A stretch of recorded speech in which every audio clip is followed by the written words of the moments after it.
Boa noite, pessoal. Muito feliz que vocês estão aqui. Eu sei que é uma noite movimentada, muita gente abriu mão de alguns compromissos e não tenho como agradecer a presença de todos vocês aqui. Ainda mais sabendo que vocês têm o meu livro, então é uma noite muito especial.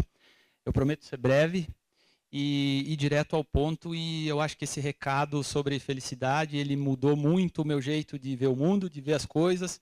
Eu espero que ele possa te ajudar também a encontrar um caminho melhor e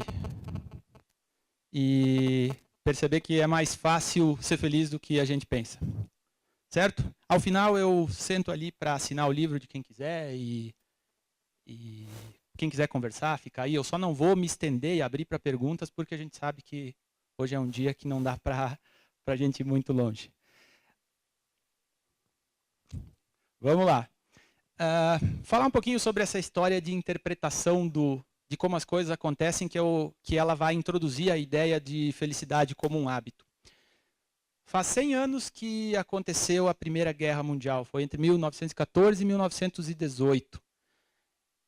Nessa época existia um fazendeiro, muito sábio, do jeito dele, e um dia ele acordou de manhã, ele olhou para essa paisagem e não viu o cavalo dele, que era quem mais ajudava ele no trabalho. E ele tinha um vizinho que veio correndo e falou: "Meu Deus, que azar, teu cavalo fugiu." Esse fazendeiro falou: pode ser azar." Dali a alguns dias esse cavalo voltou.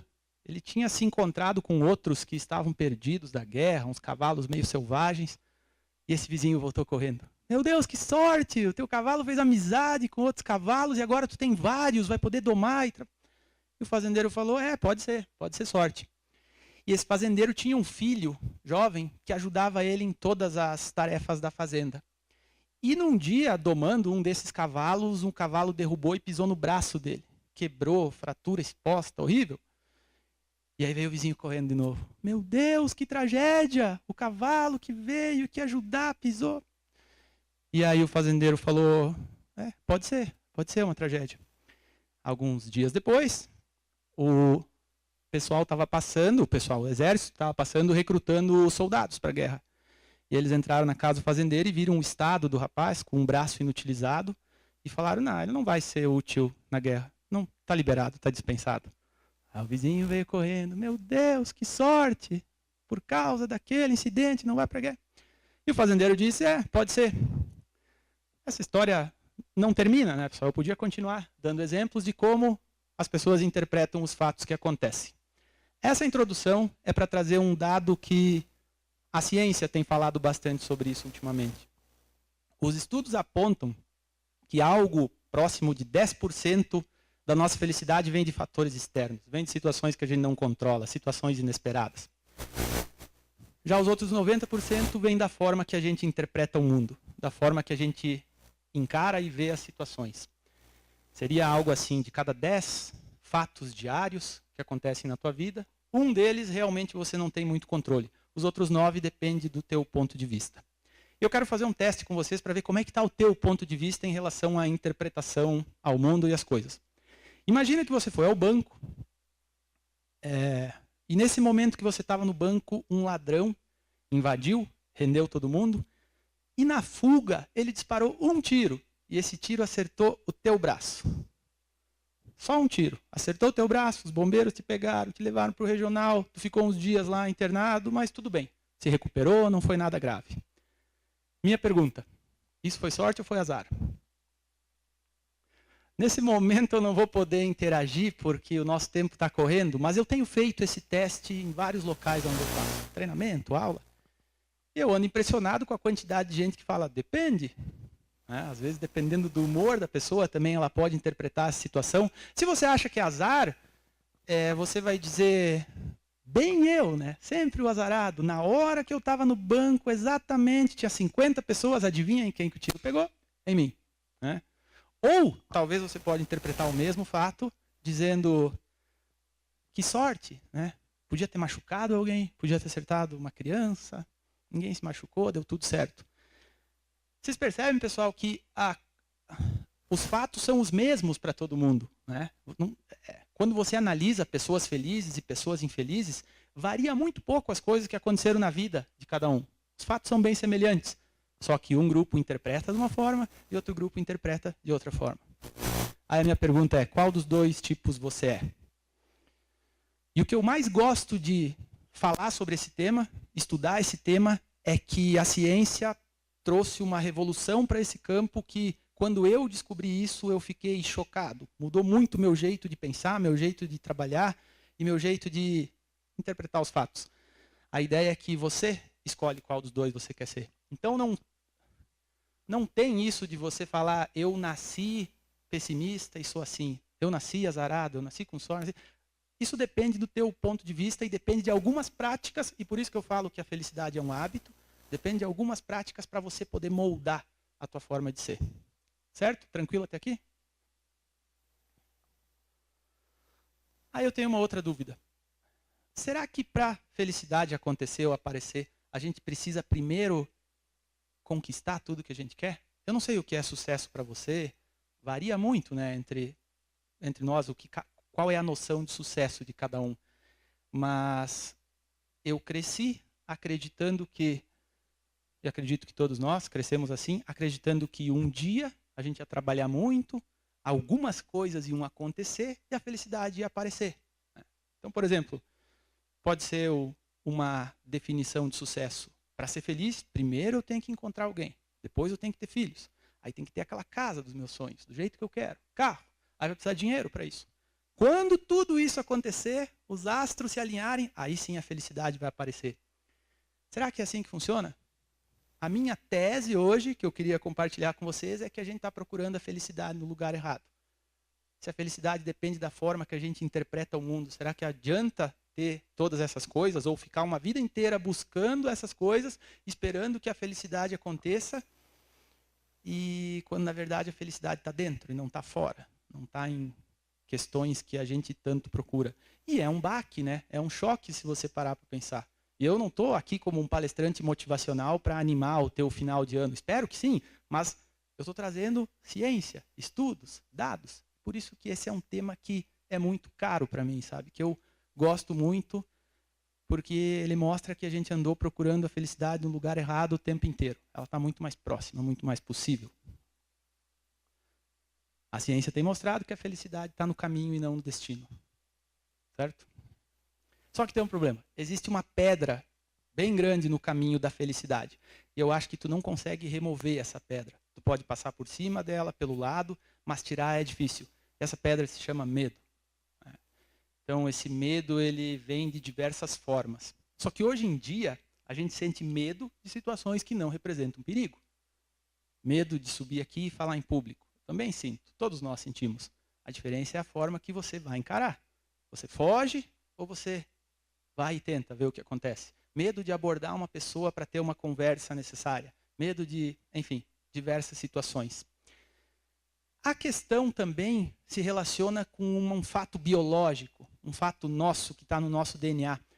O medo sempre foi muito importante para a nossa evolução como seres humanos. Eu gosto de comentar da seguinte forma. Imagina os avós, os nossos avós, e aí os avós dos nossos avós e os avós deles e todos os outros que vieram antes. Imagina o mundo em que eles nasceram, viveram e morreram. Medo, sabe, incerteza, tu não ter informação, tu não saber como as coisas funcionam. Então todos os nossos antepassados sempre conviveram com o medo. E o medo sempre foi importante porque o medo, quando você tinha uma onça andando perto da tua aldeia, perto da tua casa, você fugia. Você ficava com medo e se escondia. Então o medo ele foi e continua sendo importante para a nossa sobrevivência como espécie, digamos assim. O problema é que hoje a gente sente medo de situações que não representam perigo. Mas esse medo está aqui. Ele está aqui dentro, ele está aí dentro. Provavelmente esse medo nunca vai desaparecer. Ele vai diminuir porque você vai passar por cima dessa pedra e encarar ele de uma forma diferente. E aí eu escuto uma frase assim, as pessoas nasceram para ser felizes. E isso é questionável. Talvez todo mundo mereça ser feliz. Só que, se você seguir o teu instinto, e o nosso instinto é ter medo. Se você seguir o teu instinto, você vai sobreviver. Nosso instinto, nosso DNA foi programado para sobreviver como espécie. Ser feliz é uma outra história. Ser feliz é uma opção, certo? Então não adianta você pensar assim, eu nasci para ser feliz e tudo vai dar certo. Não. Para ser feliz você vai ter que fazer algumas escolhas. você vai ter que interpretar o mundo e os fatos de uma forma diferente. Faz sentido? Tranquilo até aqui? Aquela pergunta clássica, será que o dinheiro traz felicidade? Muito estudo. Em cima disso, o que se tem um consenso hoje? Traz para quem está passando necessidade, para quem realmente precisa de dinheiro. Então, existem os gráficos estatísticos mostrando que até o nível aonde o dinheiro resolve problemas básicos de alimentação, de segurança, de bem-estar, o dinheiro realmente compra felicidade. Agora, para quem já tem o que precisa, é quase irrelevante o aumento de dinheiro para essa pessoa. Em alguns casos, aumentando muito o dinheiro, a felicidade diminui. E aí não se sabe por qual motivo. Talvez porque o dinheiro implique em alguns sentimentos negativos e diferentes para essa pessoa. Eu acho que o nosso debate não é dinheiro traz ou não traz felicidade. O nosso debate é do que você precisa. Né? Será que essa correria para trabalhar, para acumular alguma coisa, para comprar alguma coisa, é realmente necessária? Ou é algo que talvez não está sendo feito ou construído para algo que a gente realmente precisa, né? Aí tem uma outra questão. Gastar dinheiro aumenta a felicidade? Quem nunca aconteceu, né, em algum momento, fazer uma compra para se dar um presente, para, sei lá, se sentir melhor? Isso acontece? Mas já existem estudos mostrando o seguinte, dependendo da forma que tu gastar esse dinheiro, ele realmente pode aumentar a tua felicidade. Então talvez sirva como uma sugestão prática. Se você investir em experiências, ao invés de produtos, isso pode aumentar a tua felicidade, segundo os estudos. Por quê? Do produto a gente enjoa, o produto estraga, fica velho, e a experiência permanece na memória. E essa memória vai mudando e vai virando saudade, vai virando nostalgia. E não é isso que a gente costuma fazer, né? Eu vou deixar de viajar, de estudar, porque eu vou trocar de carro, porque eu estou trocando de casa. Então a gente costuma privilegiar bens, produtos, ao invés de experiência. O segundo ponto, segundo os especialistas, quanto mais tu investir nos outros, mais feliz você vai ser. Talvez o pessoal do Léo seja mais feliz do que a média por isso, por investir tempo, investir esforço para o bem das outras pessoas. Então presentear é uma forma de você se sentir bem também. E a que eu mais gosto é a ideia de comprar tempo. Deixa eu pensar num exemplo. Está chegando a época de imposto de renda. Tu vai se sentir muito feliz se tu pegar um especialista e contratar ele para fazer aquela burocracia para você, certo? Sempre que você puder comprar tempo para que alguém faça para você algo que você não sabe, não gosta ou não quer fazer, você vai aumentar também o teu nível de felicidade. Faz sentido essa ideia, pessoal? Dependendo da forma que você colocar o teu dinheiro, os estudos mostram que a tua felicidade pode aumentar. E essas 3 são as mais recomendadas. Tem uma outra história que eu gosto muito. Estudos, né, ao redor do mundo já fizeram isso várias vezes, perguntando para as pessoas o que você faria se você ganhasse na loteria, se você ganhasse muito dinheiro. E a maioria das respostas vão para uma linha mais ou menos assim. Eu ia passar mais tempo com a minha família, eu ia me preocupar menos, eu iria descansar mais. E o que os pesquisadores se questionam é por que todas as respostas não têm relação com dinheiro? Então a pergunta é, será que precisa ganhar na loteria para fazer essas coisas? Aproveitar a família, se preocupar menos? Muitas vezes é o contrário, né? O dinheiro tira você dessas coisas que são importantes, aquelas coisas que você gostaria de fazer. Então o que me parece é que a nossa consciência em busca do dinheiro ela não é muito clara, não está muito exato para que a gente vai usar. Será que a gente vai usar de uma forma que proporciona felicidade para nós ou para os outros? E por isso eu trouxe essa reflexão. Um outro tema contemporâneo também, né? Não sei se interessa a alguns. Facebook, Instagram, WhatsApp, qualquer rede social, elas trazem felicidade? De novo, a resposta pode ser depende. Qualquer ferramenta tecnológica é uma ferramenta. E ela depende da pessoa que vai usar essa ferramenta. Então, os estudos mostram mais ou menos assim. Se tu gasta o teu tempo naquele feed de notícias, olhando o que as pessoas estão compartilhando, a tua felicidade cai. Realmente ela cai. São os estudos. Agora, se tu usa essa ferramenta para fazer conexões, entrar em contato com familiares, com pessoas que tu gosta, ou criar uma prática, uma vez por semana, eu vou chamar algum amigo antigo que há muito tempo eu não falo, aí a tua felicidade aumenta. Ou seja, dependendo da forma que você usar a ferramenta, ela pode te beneficiar e pode aumentar o teu nível de felicidade. Outro problema de usar redes sociais para analisar o que os outros estão fazendo é que a gente é contaminado por emoções negativas. Então, talvez olhar muito o feed de notícias ou o que os outros postam pode te aborrecer, porque tu não concorda, tu não gosta, aquilo pode te incomodar e aí realmente a felicidade diminui. Mas eu trago isso aqui também para o nosso convívio do dia a dia, para a proximidade, para questões físicas, sociais. Tem um estudo que é quase sobrenatural. Eles pegavam os pesquisadores deficientes visuais totais, a pessoa completamente cega, e colocavam ela numa sala com algumas pessoas, logo após eles terem dado uma notícia muito ruim para essas pessoas. Então eles davam a notícia ruim, a pessoa que deu a notícia ruim saía e o deficiente visual entrava e ficava sentado alguns minutos ali. E quando o deficiente visual saía, eles perguntavam, como é que tu está se sentindo? E ele estava se sentindo exatamente da maneira que os outros estavam, sem ninguém falar nada, sem ele perceber nada. Alguns chamam isso de energia. Os pesquisadores acreditam que há alguma coisa no globo ocular que ainda funciona e que ainda consegue interpretar o aspecto físico, mas, resumindo, a energia negativa, vamos chamar de energia, ela é extremamente contagiante. Eu acho que vocês já perceberam isso na prática, né? Em casa, no ambiente de trabalho. Mas tudo tem o lado positivo. Nós também transmitimos emoções positivas. Então, eu acho que é uma opção. Você pode ser aquela pessoa que desanima quando entra em contato com os outros, ou você pode ser aquela pessoa que torna melhor o dia de quem cruza o teu caminho. Pode ou pode não ser uma opção, né? Certo até aqui? Algumas questões práticas sobre felicidade. Essa pergunta eu gosto de fazer com certa frequência. Eu pergunto para o meu grupo de alunos ou funcionários de alguma empresa, o que é prioridade na sua vida? Se tu pensar agora, o que é prioridade na tua vida? Em geral, a resposta que eu tenho fica mais ou menos nesses tópicos aqui. O mais importante na minha vida é a minha família, saúde, fé. Alguns colocam, eu produzo algum tipo de manifestação artística, então eu dedico muito tempo à música, enfim. Mas na maioria das vezes fica nesses 3 tópicos. Acho que né? Fé, saúde, família. E aí a pergunta que eu faço é, quanto tempo você dedica para essas prioridades? E aí é um choque, né? Se tu pega o teu dia ou a tua semana, faz as contas e vê quanto tempo você passou, deixa eu voltar aqui, realmente se dedicando a essas questões. Cuidando da saúde, ou cuidando da fé, da espiritualidade, e cuidando da família. Ou seja, a gente tem um discurso pronto, a gente sabe racionalmente aquilo que a gente valoriza, mas na prática, e a felicidade é um hábito, felicidade é prática, a gente não está fazendo, certo?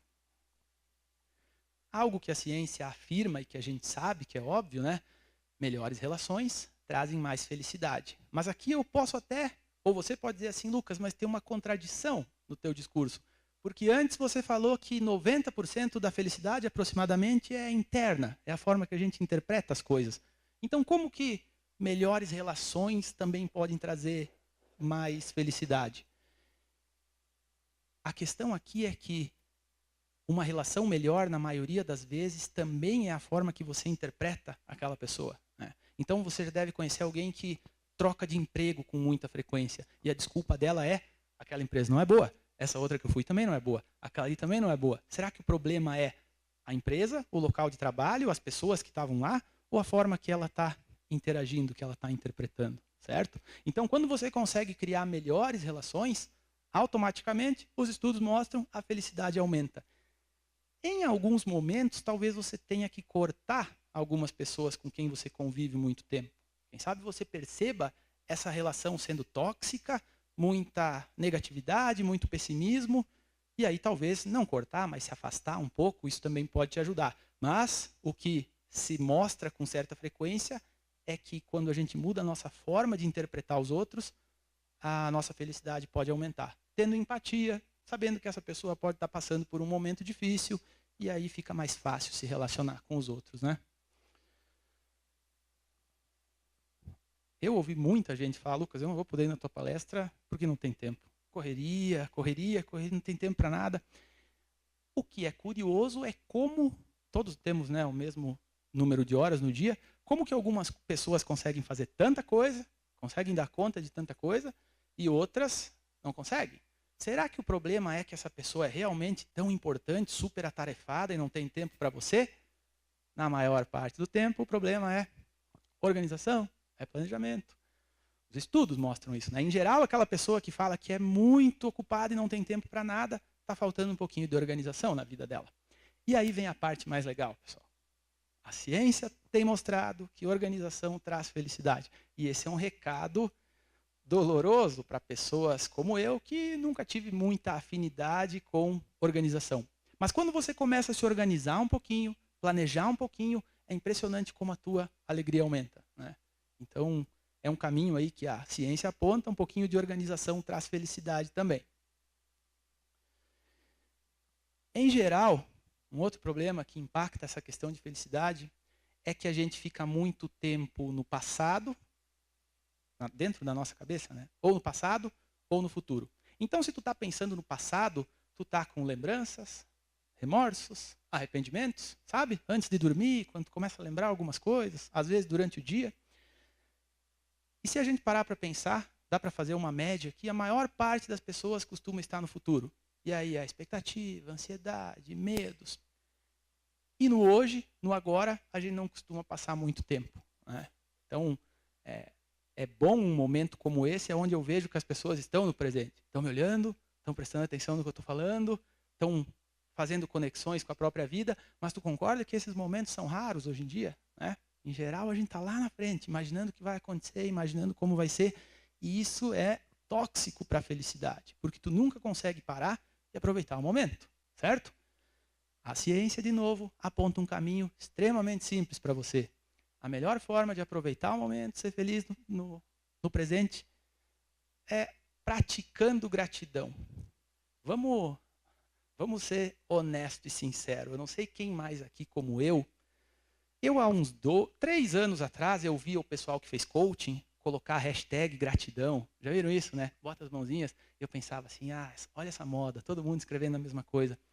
E o pessoal estava anos na minha frente, talvez nunca tiveram essa informação de forma científica, mas a ciência mostra a melhor forma que tem para você aproveitar o momento, viver uma vida melhor, interpretando melhor os fatos, é você sendo grato pelas coisas que acontecem. Quando você sente gratidão, e hoje em dia com a tecnologia você consegue olhar dentro da cabeça das pessoas, coloca lá os eletrodos e vê exatamente o movimento, a função cerebral que está acontecendo. A pessoa que está praticando gratidão, é impressionante como ela molda o cérebro. Ela se torna uma pessoa diferente fisicamente. É como se os neurônios criassem conexões diferentes. Mas quando essa gratidão vira prática. E o mais legal, quando você é grato, quando você sente gratidão, o nosso cérebro não consegue tão facilmente ir para a raiva, ir para a angústia, ir para outros sentimentos, porque, veja só, nós temos uma desvantagem biológica. O nosso cérebro não é muito bom em processamento. Qualquer celular que vocês têm no bolso aí é melhor do que o nosso cérebro para processar informações. Isso é um problema no ponto de vista intelectual, mas no ponto de vista das emoções isso pode ser positivo.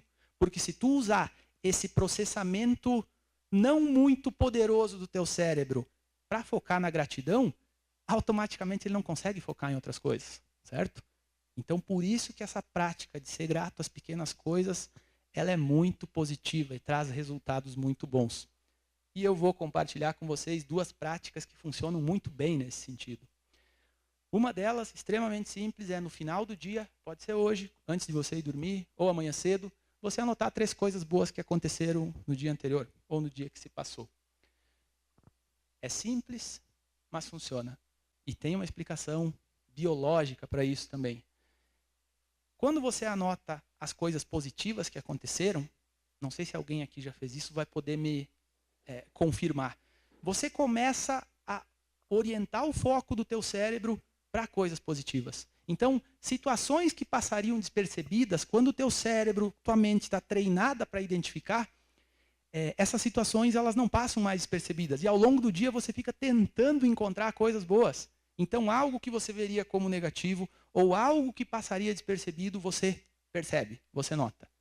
E depois de você ter essa prática de anotar várias vezes coisas positivas, isso se torna natural. Ao longo do dia, tu vê alguma coisa e você já pensa, opa, vou anotar isso. Alguém fala alguma coisa para você, pequeno, um detalhe que passaria despercebido, mas agora não passa mais. E o teu cérebro, o nosso cérebro, com a nossa capacidade reduzida de focar em alguma coisa, ele começa a focar nas coisas boas. E aí vem a diferença Do otimista para o pessimista. Da pessoa que vê o lado positivo das coisas para a pessoa que não enxerga esse lado positivo. Ela se torna automaticamente mais feliz. Percebem, pessoal, que os fatos são os mesmos para todo mundo. Mas o que vai depender, o que vai dizer se a tua felicidade vai aparecer ou não, é a forma que você faz para interpretar e para enxergar esses fatos. Faz sentido? Essa aqui é a que eu mais gosto. Eu não vou saber dizer exatamente quando foi no século passado, mas a história é verídica. Teve um pastor nos Estados Unidos que ele percebeu que a comunidade de fiéis estava reclamando demais da vida. E reclamando de coisas pequenas, reclamando de várias coisas. E ele começou a ficar incomodado com aquilo. E ele teve uma ideia. Ele criou uma pulseira que você colocava e toda vez que você reclamava de qualquer coisa, você tinha que trocar essa pulseira de braço, colocar uma no outro. A minha recomendação para quem for adotar essa prática, uma recomendação de quem já fez, no início você vai ter que usar uma pulseira bem fácil de abrir e fechar, bem fácil de trocar, porque é constantemente, o dia inteiro trocando. Mas depois de um tempo, eu não uso mais, porque não é mais necessário. Você vai reclamar de alguma coisa, é como se uma luz acendesse e você lembra, opa, não posso reclamar. E aí você para. É impressionante a mudança que isso faz. Sabe aquela pessoa amarga, que está sempre praguejando, que está sempre reclamando? Isso começa a desaparecer aos poucos. Por isso eu insisto nessa ideia que felicidade é um hábito. São pequenas coisas. Não é fácil, não é da noite para o dia. Mas se você criar esse hábito, e essa é a minha próxima mensagem, se você constrói os seus hábitos, pouco a pouco eles começam a construir e moldar você.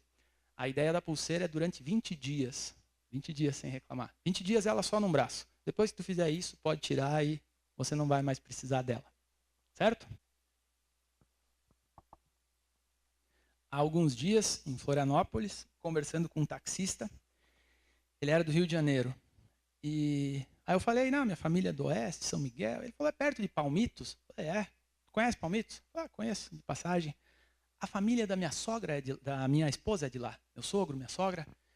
E daí ele começou a me falar sobre Palmitos como se eu não conhecesse uma cidade pequena do Oeste de Santa Catarina. O que foi muito curioso e me fez pensar. Ele disse, Lucas, lá as pessoas vão atrás de casa, cortam o pé de alface e comem na mesa. Cara, as pessoas sentam com os vizinhos na rua e tomam chimarrão. Aí ele disse assim, todas as pessoas que quando elas passam umas pelas outras na rua, elas se cumprimentam. Ele disse, lá no Rio de Janeiro, as pessoas fazem gestos para ti, sabe, uma coisa. E ele estava encantado com a qualidade de vida, com a facilidade da vida em Palmitos. E eu fiquei pensando depois, né? Quanta coisa que a gente não vê, né? Quanta coisa que a gente não enxerga, mas quem é de fora consegue perceber muito bem o tamanho do privilégio que a gente tem e muitas vezes não reconhece.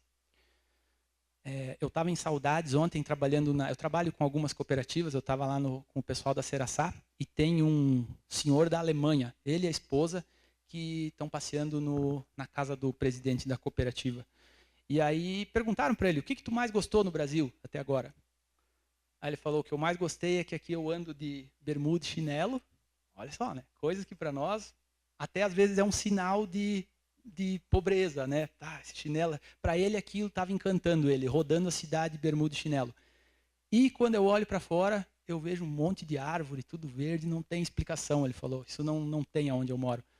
Ou seja, outro exemplo desses, né, de quanta coisa boa que acontece, quantas oportunidades, possibilidades a gente tem e a gente não utiliza.